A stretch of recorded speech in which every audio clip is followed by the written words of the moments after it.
good.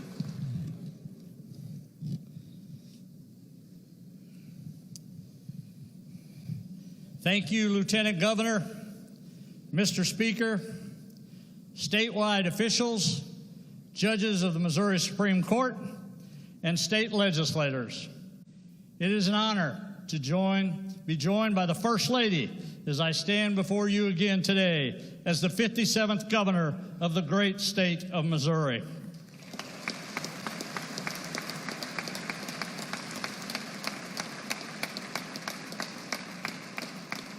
Today, I stand here with excitement and a renewed sense of optimism for the future of Missouri and its people. This past year was one of opportunity. We recognized, took advantage of that, and now we are reaping the benefits, both today and tomorrow. By working together, we've done better than before. We've established a new baseline of service for state government. We've set a new standard for the people of Missouri. Together, we've moved billions of dollars in investments across this state. Whether you live in Kansas City, St. Louis, Kennett, or Rockport, grow corn or cotton, vote left, right, or center, we've left no community behind. We are building a bench in this state that will continue the tremendous successes we are seeing. And that means a bench that sees everyone, that includes everyone, and is for everyone. Teachers and police officers, state workers and factory workers. Every hardworking Missourian is critical to the continued success of our state. Every year, we've supported them, we've invested in them, and we must never quit on them. Last year, I stood before you and proclaimed that Missouri is strong today and will be even stronger tomorrow. Well, this year, I'm here to tell you that tomorrow has arrived. Missouri is stronger today, and we're going to continue what we've started because this governor isn't done yet. We are not done yet for the state of Missouri.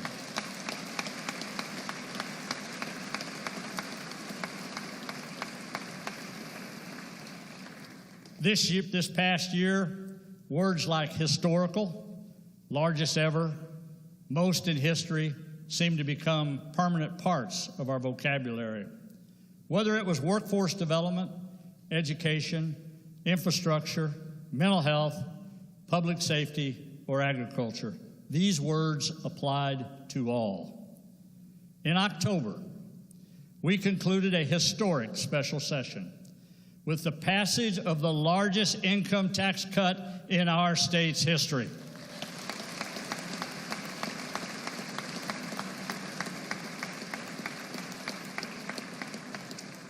We cut the tax rate and simplified the tax code for all Missourians. Missourians work hard. They provide for their families, they pay their bills, and they pay their taxes. And they deserve to keep their hard-earned money. This tax cut means that our administration will have cut Missourians' taxes 3 times and by 20%. Money that can help put gas in a car, food on the table, and save for a rainy day. And it means more money in our economy. And I want to thank Senator Koenig, Senator Huff, and Representative Smith for their leadership, as well as everyone in this chamber who voted for and fought for this tax cut. In Missouri, when the coffers are full from a booming economy, growing business, and job creation, we don't spend for the sake of spending like we see in Washington, D.C. We spend what is necessary for our growth, for the future, and put money back into Missourians' pocket where it was earned and where it belongs.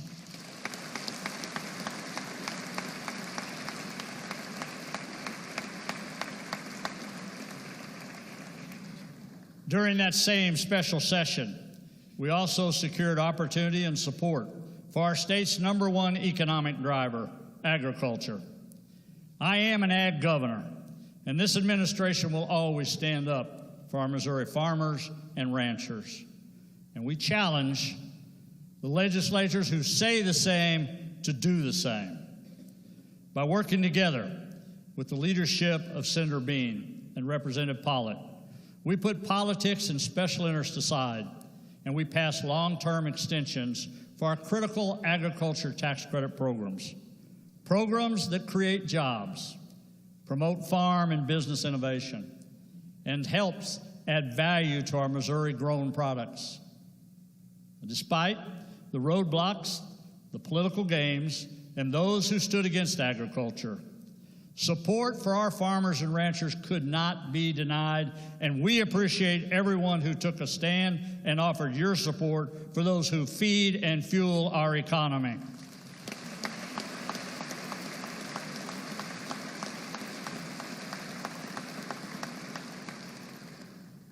While tax cuts and support for agriculture are huge wins, you probably noticed Missouri is on the move. Our economy is booming.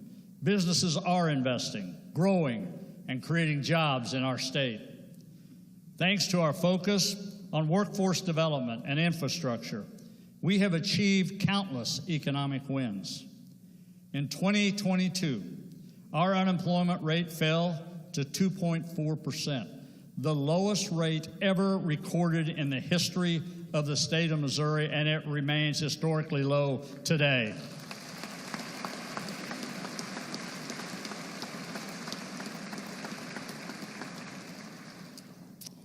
While the federal government tried to solve an inflation problem with more spending, we got to work creating jobs and securing business investments. This year, we celebrate business announcements all across the state of Missouri. In total, more than $2.9 billion and nearly 5,000 new jobs were created by business that utilized our state programs like One Start. Since its reform in 2019, Missouri One Start has trained nearly 130,000 workers for companies of all sizes. Its success is why we are continuing our investment of $27 million for additional One Start training projects to help recruit and train skilled workers for companies choosing our state. And we are proud that Missouri ranks first in the United States for our low cost of doing business.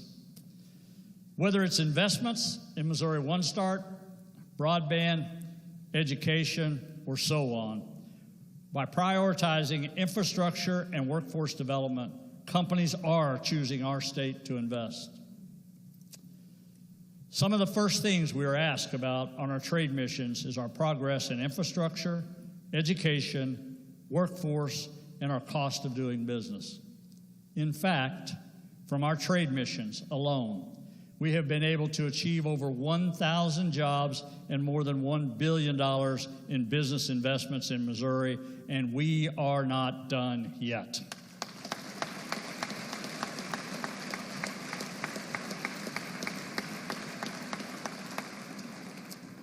Last year, we made one of the largest investments in broadband expansion across this state. Thanks to our efforts, nearly 70,000 underserved homes and businesses across our state now have broadband.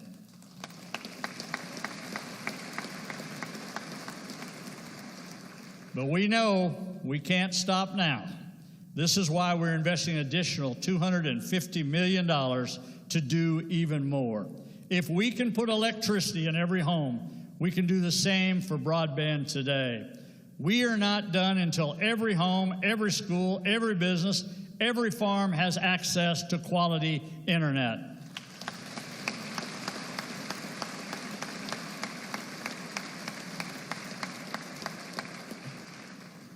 Not only is broadband important, so is our vast transportation network. But this year, we learned the hard way that we must do more to improve transportation safety.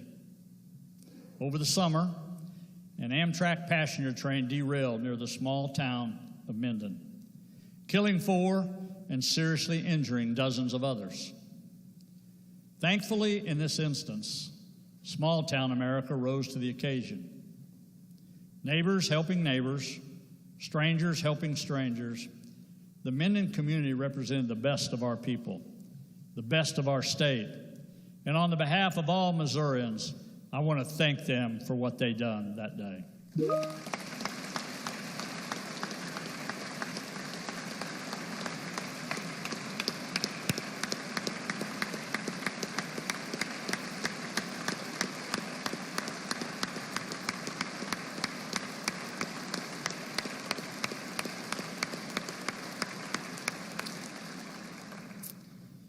While the power of our people and the goodness of their character made a bad situation a little better this time, the state must be proactive and help prevent a similar situation again.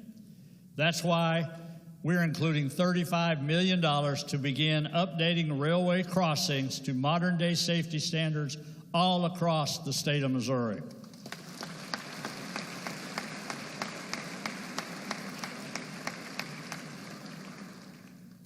When I became governor, we worked with all of you and set out to repair and replace 250 of our state's poorest bridges. And we are happy to report today that 222 have already been completed, and the remaining bridges will be under contract by March.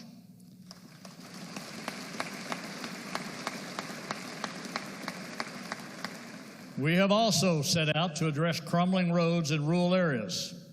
Thanks to our Rural Routes program established in last year's budget, 1,700 lane miles of low-volume roads in the poorest conditions will be resurfaced by the end of June of this year.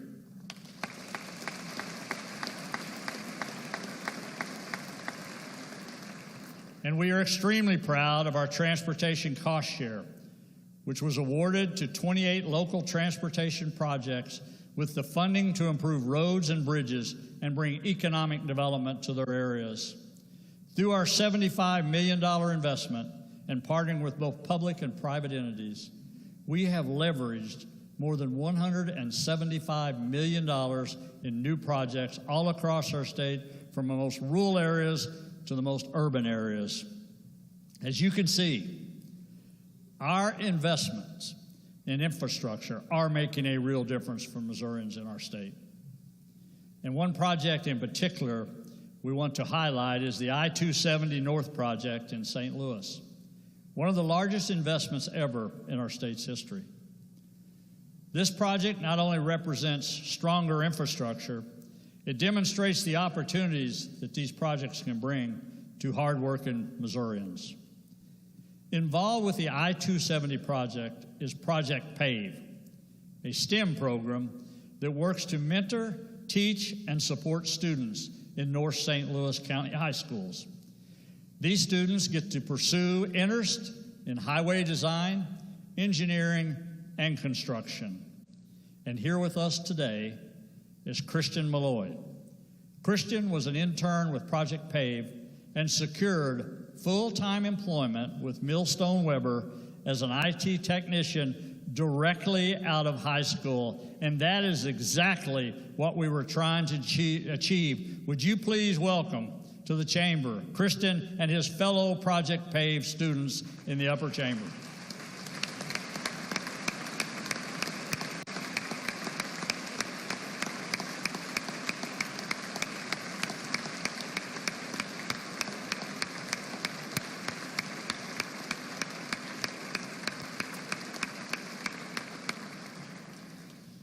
While we might have thought we were just putting asphalt on roads or steel over waterways, what we're really doing is supporting the future. These investments create real jobs and provide real careers to support real families and real futures. And we are not done yet.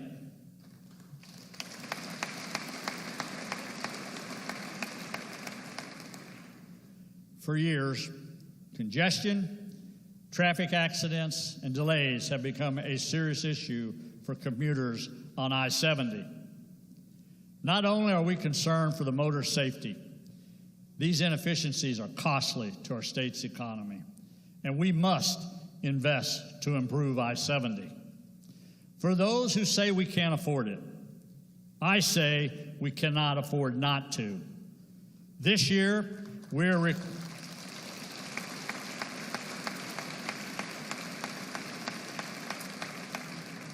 This year, we are requesting $859 million, the largest investment in decades, to widen and rebuild I-70 corridor and take the first steps in adding a third lane across our state.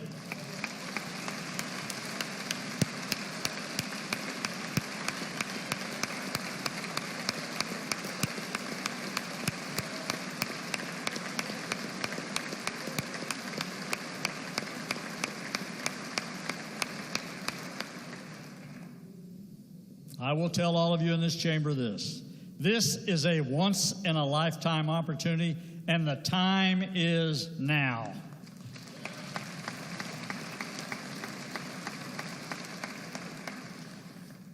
Now, as a product of public education, the father of a school teacher, the grandfather of a first-year school teacher and preschooler, I know the American dream could not be possible for so many without a quality education.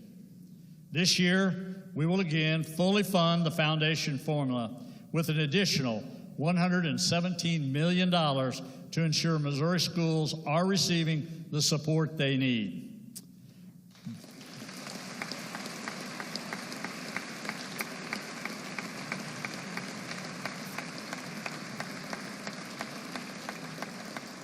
But as I've said, we've set a new standard in this state. That includes a new standard for accountability for our students, teachers, and our administrators all across this state. Last year, we funded our part of school transportation for the first time in more than 2 decades. And we aren't one and done. This year, we're again investing $233 million for school transportation to ensure our kids can get to and from school safely.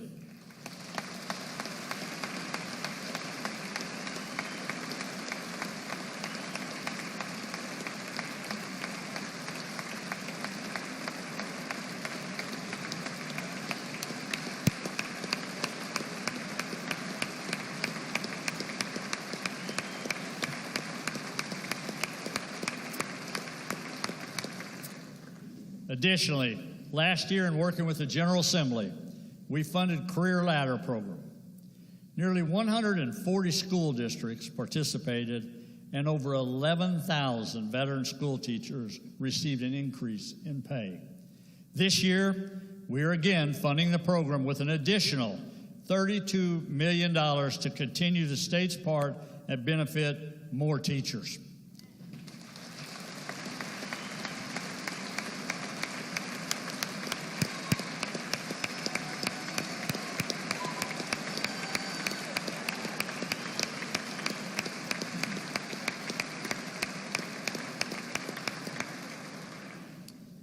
Another program we are very proud of is our Teacher Baseline Salary Grant Program, which raised baseline teacher pay from $25,000 to $38,000 per year.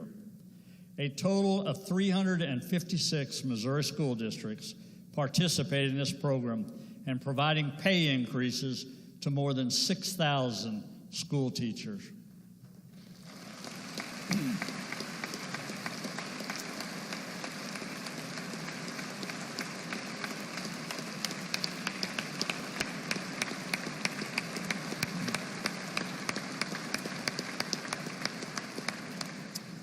Clearly, this program is making a difference, and we are committed to continuing it for our teachers like the one joining us today. In the upper gallery is one of the teachers we had the pleasure of meeting. She's a first grade teacher from Meadville R4 School District located in Lynn County.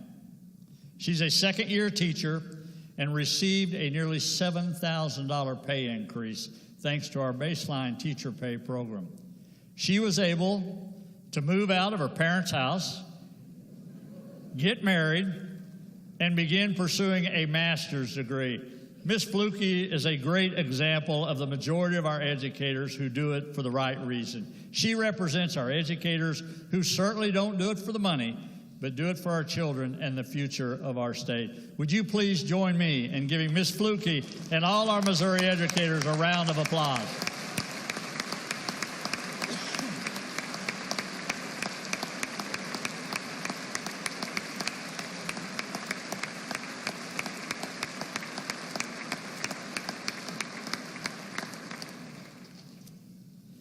We also know that early childhood care is essential to our state's success.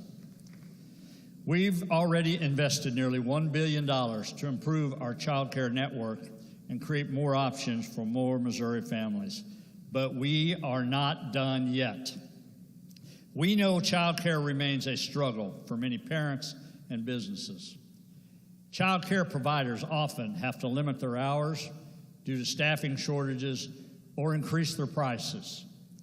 This poses a real challenge to parents as they weigh the decision to work or stay at home. Prior to COVID-19, more than 50% of Missouri residents lived in an area with a shortage of child care. We know that problem has only worsened, with 1/3 of those facilities no longer open after the pandemic. We need to do more for our parents, our children, our providers, and businesses. Joining us today is Sharon Witten, the director of the Discovery Place Child Care right here in Jefferson City. Ms. Witten stayed the course and kept her doors open, even as enrollment declined and revenues fell. Even with her determination and passion for serving Missouri families, overcome the challenges she faced might have not been possible without the state programs and services our Office of Childhood provides. Would you please join me today in recognizing Ms. Sharon Witten, the Discovery Place children, and all the professionals who care for our children.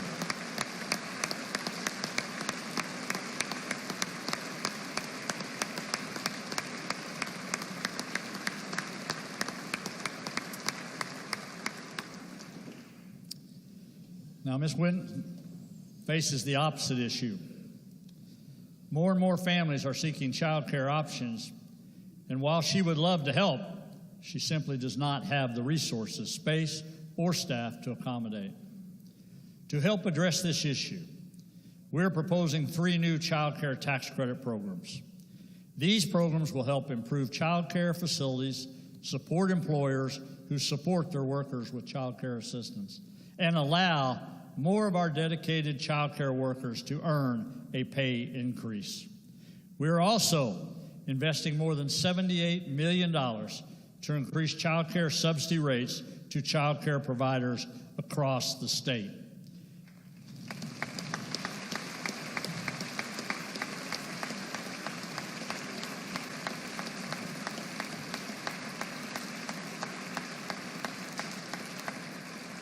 Together, these actions will help more child care providers to start their businesses, stay in business, or expand their businesses. But we're not stopping there. Missouri's own Susan Blow established the first public kindergarten right here in the state of Missouri. And we want to expand on those efforts started so long ago. This year, we are here to announce our plan to invest $56 million to begin expanding pre-kindergarten options to all low-income Missouri children.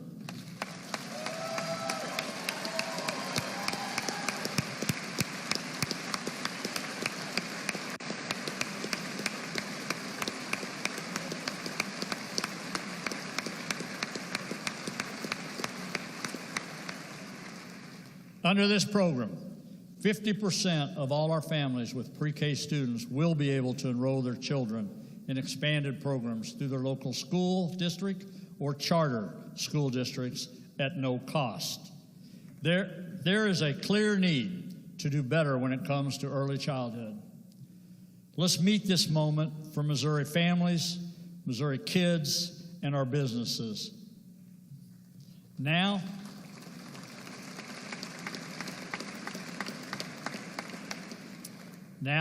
for our non-college students of Missourians seeking a new career path. We are investing $3 million in Apprenticeship Missouri to expand apprenticeship opportunities with focus on IT, public health, education, and public safety, among others. These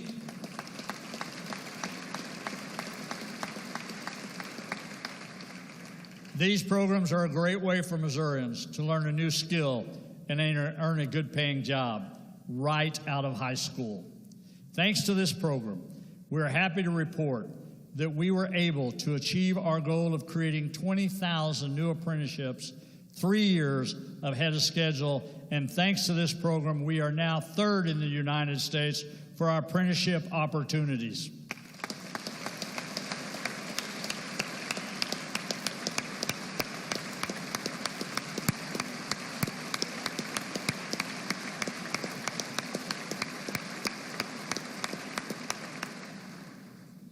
This year, we're also seeking $2.2 million for our 27 job centers across the state. With more than 195,000 job openings in Missouri, we must make sure Missourians who need a job get a job. Additionally, we're further supporting career opportunities for our young people. We are requesting $500,000 for our Jobs for American graduates to help more high school students further their education and go directly into the workforce.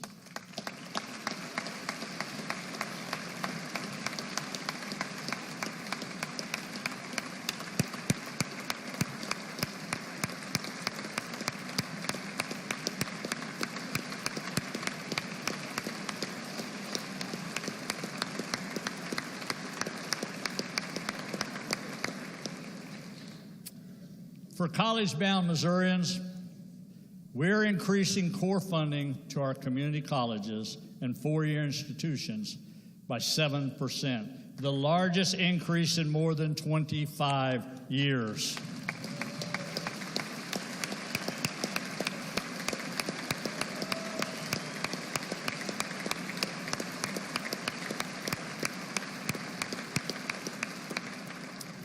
Additionally, we're investing another $275 million for capital improvement projects on our college campuses. We're also proposing an additional $800,000 for our Fast Track program to ensure that any qualified person seeking a scholarship is able to receive it. For our high school seniors wanting to further their education, we're also again fully funding A+ scholarships. And to help promote workforce development on college campuses, we are recommending $38 million to our Missouri Excels program to expand employer-driven education and training programs.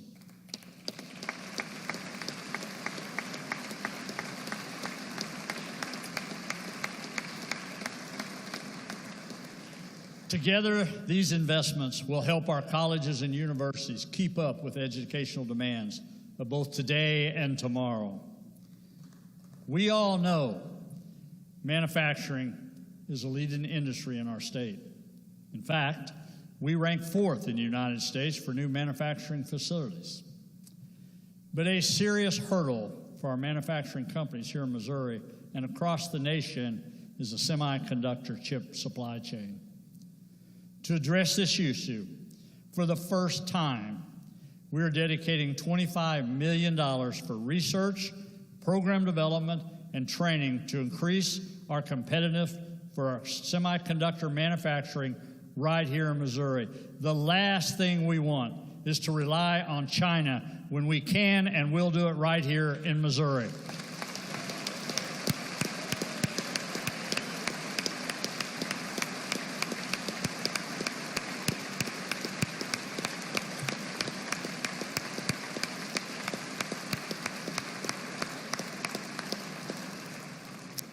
These investments in infrastructure, workforce, and education cannot be achieved without a functioning and efficient state government and the dedicated leaders in my cabinet. Would the members of my cabinet please stand to be recognized for all you do on the behalf of the people of Missouri?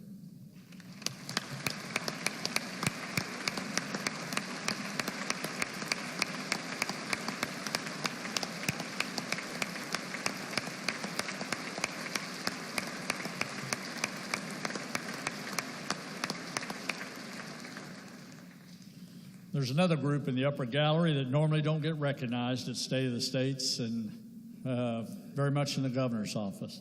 But I've had some people that's been with me since the beginning, since I've been governor. There's no way I could have done this job without them and the day-by-day routines that go in the governor's office. Would you please recognize my staff up there in the upper gallery that works for the governor's office?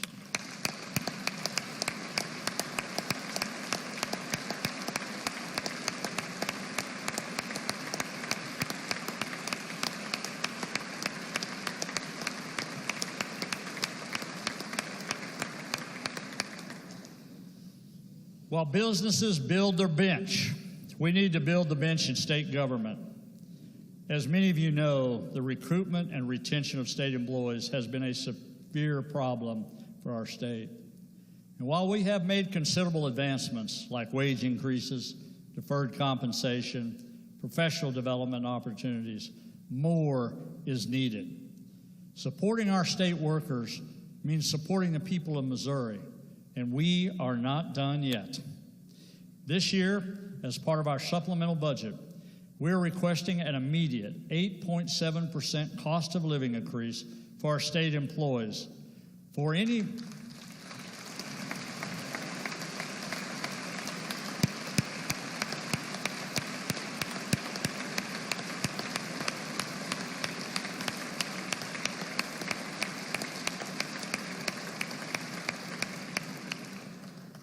For anyone who can't already see the dire need for this action, we want to be clear. This is not state government setting the market. This is merely an attempt by state government to stay competitive with the market. If we allow government to fall behind, we allow Missourians to fall behind. With more than 7,000 positions open across state government, this wage increase is necessary, and it is the minimum we must do.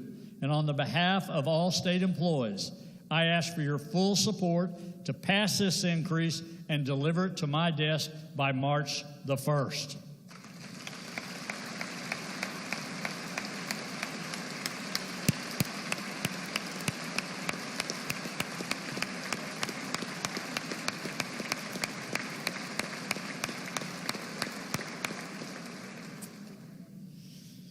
We also want to improve the services we provide through our agencies like the Children's Division. This division is critical to the health and safety of some of Missouri's most vulnerable children. Yet it is critically understaffed and under-resourced. By investing $22 million, we can help alleviate the strain, hire more employees, and support struggling families and their children. We must do more and do better for our children, our families, and the future of our state. We've come a long way, but with Missouri to stay on the move, so does state government. In 2022, fresh out of the grips of COVID-19, we understood the need to do better in this state when it comes to health and mental health care. Last year, we made historic investments in health and mental health, including the new State One Lab, the new State One Health Lab, which states across the nation are using that model for their own plans.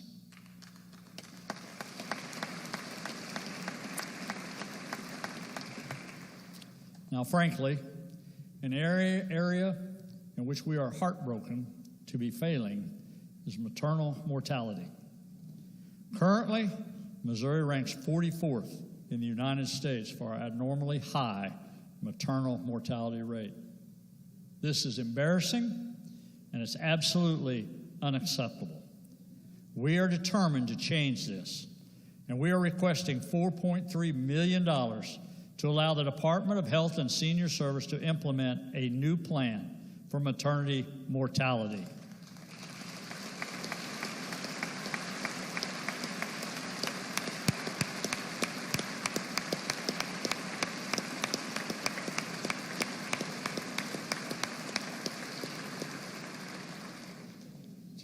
DHS estimates that 75% of maternal deaths are preventable with at least one meaningful change to treatment, whether directly to the patient or through the provider, community, or healthcare services. We refuse to accept this tragic Missouri statistic. We must do better. If we can't get it right for the mothers and children across our state, we might as well pack our bags and let somebody else occupy these seats. Let's support our mothers, let's support our children, let's support the future of Missouri.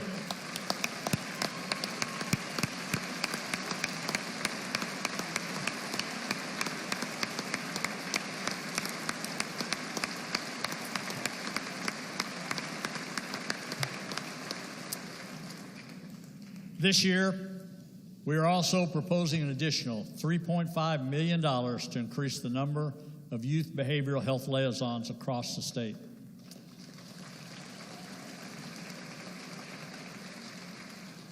This initiative will fund 27 liaisons to help our youth in crisis and receive the treatment they need.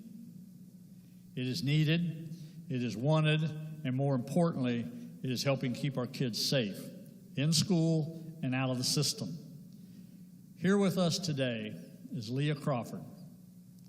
Last year, she was observing a change in her daughter's behavior and mood. Her daughter, Jewel, was carrying so much hate and anger, things that no child should ever have to suffer through. Recognizing the need to do something, Leah took her daughter to Fallon Thornton, one of our youth behavioral liaisons. It was because of Fallon that Leah felt her daughter was finally opening up and making a change for the better. After a visit with Fallon, she was smiling again, laughing again, being a child again. This is the real difference this program is making for our kids across the state. And we are grateful to have Leah, Jewel, and Fallon with us here today. Would you please stand to be recognized?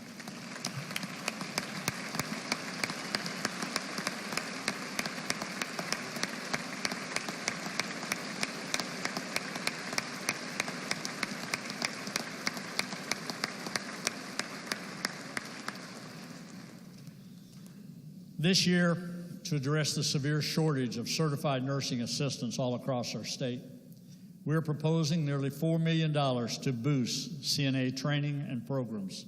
With this increase, we expect 4,000 additional students to gain CNA training and employment at long-term care facilities and other medical facilities, including our Missouri Veterans Homes.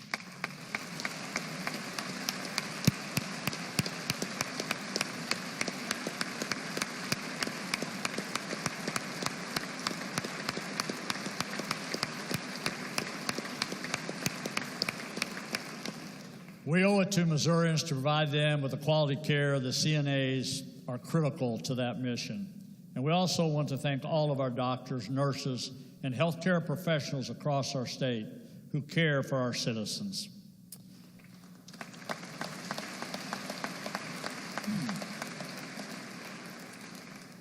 We must always look to improve when it comes to public safety in our state.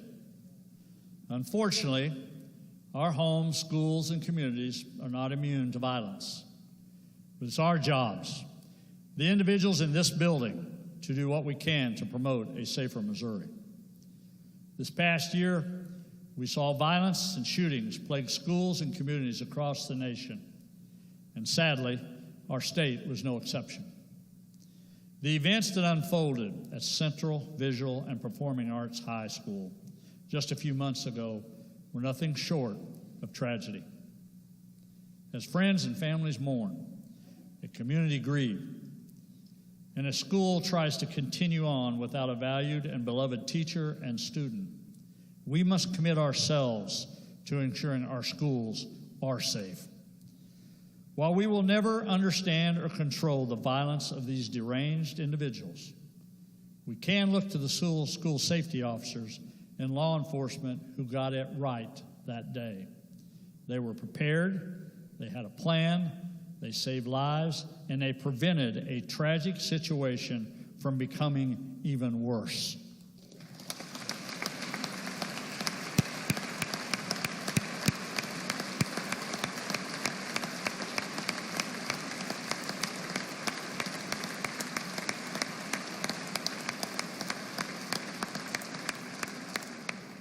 We want to ensure that preparedness and response can be repeated across our state if the unthinkable ever occurs again. That's why this year we're proposing $50 million for school safety grants to further protect our children and our schools.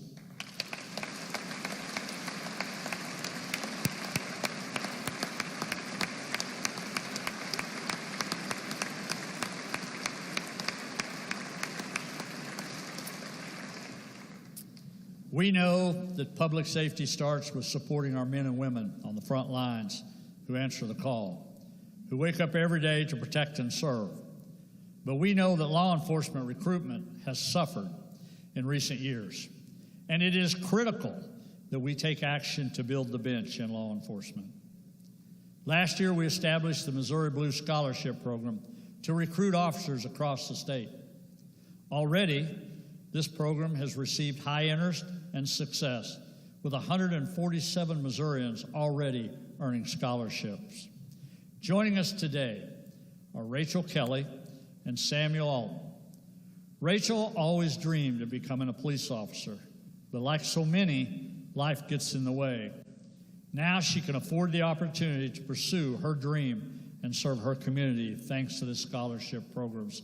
And Samuel has witnessed firsthand that there can sometimes be disconnect and distrust by younger generations towards law enforcement. He wants to help fix that and hopes to one day help recruit and train future police officers. This scholarship program and the support it provides to people like Rachel and Samuel are perfect examples of how we can help build the bench in law enforcement. Would you please join me in welcoming Rachel and Samuel?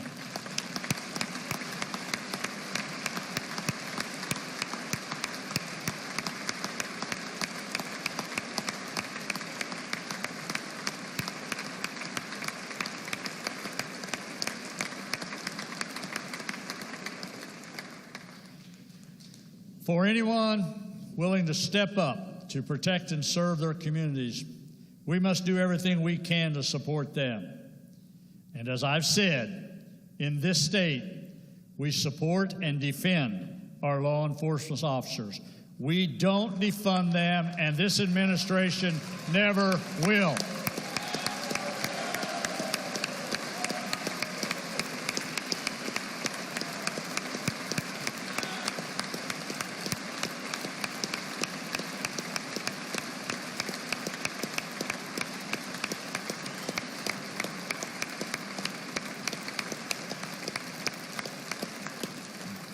Infrastructure, education, workforce development, health care, mental health, public safety, it's not one or the other. It's everything working together that allows a better future for our children and our families. We have always invested in these priorities, and we always will. For us, it's all about the why. The why we aren't done yet. The why we can't be done yet. It's because of our children. And joining us on the floor today is the why. Would you please welcome students from Missouri's Blue Ribbon schools who want to share their American dream with you.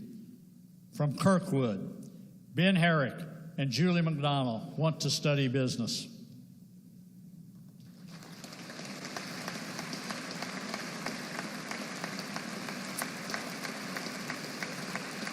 From Nixa, Meghana Nakanti wants to study public health, and Gideon Carter wants to study computer science.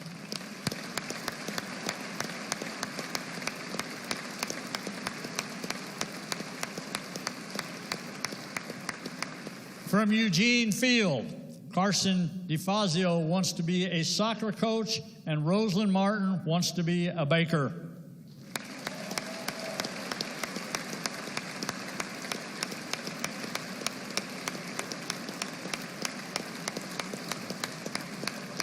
From Epic, Henley Rickliffs wants to be a veterinarian, and Sawyer Birch, who wants to join the NFL.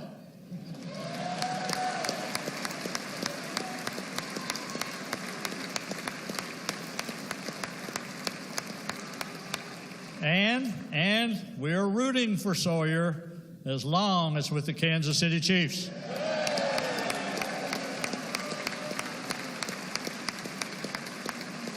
From Dewey, Malia Wahid wants to study business, and Decker Reardon wants to be an engineer. From Chapel Lakes, Cooper Minks wants to be a sports agent, and Skylar James wants to be an Olympic runner.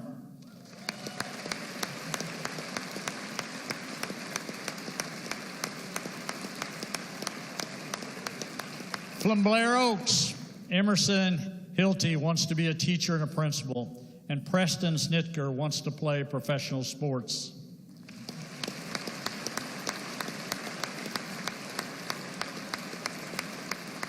And behind them, we also have children from Discovery Place Daycare who are here to show you their American dream. Let's give all these kids a round of applause.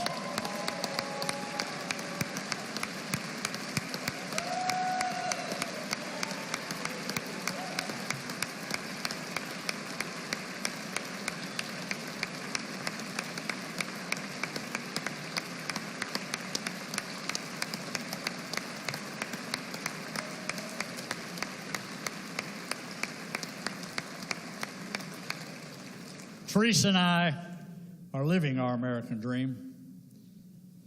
Our dream is one of faith, family, and patriotic service.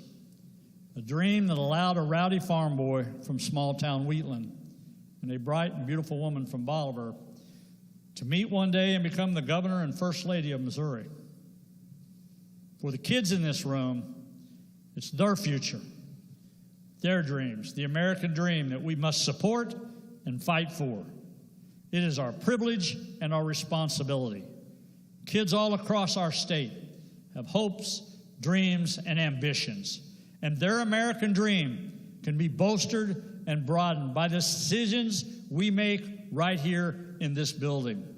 Look at these kids standing here today.